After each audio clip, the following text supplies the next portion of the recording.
नमस्कार मंडळी, कसे आहात? मजेत असाल आय होप. आणि ज्यांनी पण माझे चॅनल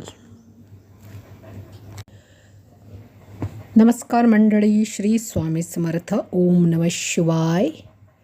जे स्वामी समर्थांचे भक्त आहे आणि जे कलावती आईंचे भक्त आहे, परमपूज्य गुरुदेवता श्री कलावती आईंचे जे भक्त आहे त्यांच्याकरता ही खास रीडिंग आहे की तुमच्यावरती कोण जळतं, म्हणजे तुमच्याबरोबर ईर्ष्या कॉम्पिटिशन कोण करतं आहे.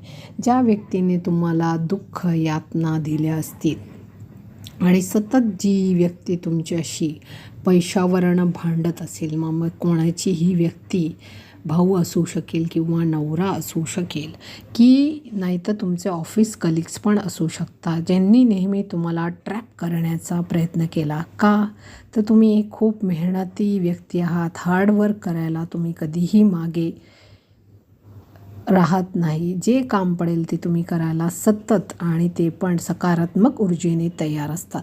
बऱ्याच गोष्टींच्या जबाबदाऱ्या तुमच्या खांद्यावर असल्या तरी तुम्ही कधी इथे तुमच्या चेहऱ्यावर त्याचं ओझं किंवा तुम्ही खूप आतून दुःखी आहात हे कधीच तुमच्या प्रसन्न हसऱ्या चेहऱ्यानेच तुम्ही सतत सगळ्यांशी संवाद साधत असतात.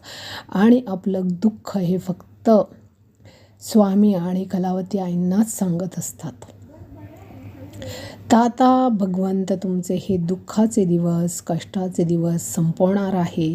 लवकरात लवकर जी व्यक्तीने तुम्हाला दुखवलेलं आहे ती तुमची माफी मागू इच्छिते, पण ते सर्वस्वी तुमच्यावर अवलंबून आहे. तुम्हाला या व्यक्तीला माफ करायचे आहे किंवा नाही. कारण की म्हणतात, मराठीत एक म्हण आहे की जीभ एकदा पोळल्यावर ताकसुद्धा फुंकून प्यावायचं असतं. तर त्याच्यामुळे सर्वस्वी त्या व्यक्तीला तुमच्या आयुष्यात घ्यायचं किंवा नाही घ्यायचं हे सर्वस्वी तुमच्यावर अवलंबून आहे. लवकरात लवकर तुमचे दिवस हे खूप पालटणार आहे. दुःखाचे दिवस जाऊन तुमच्या आयुष्यात सुखच सुख येणार आहे. तुम्ही इतके दिवसाचे जे दुःख यातना सहन केलेले आहे, तर तुमचे दिवस आता हे पालटणार आहे. सगळ्या ज्या काही गोष्टी आहे या तुमच्या मर्जीनुसारच होणार आहे. हे भाग्याचं चक्र आता तुमच्या साईडने फिरणार आहे. आय होप ही तुम्हाला रीडिंग आवडली असेल आणि यातनं तुम्हाला नक्कीच मार्गदर्शन मिळाले असेल तर माझ्या चॅनलला लाईक, सबस्क्राईब करा. Thank you. Lots of gratitude. Lots of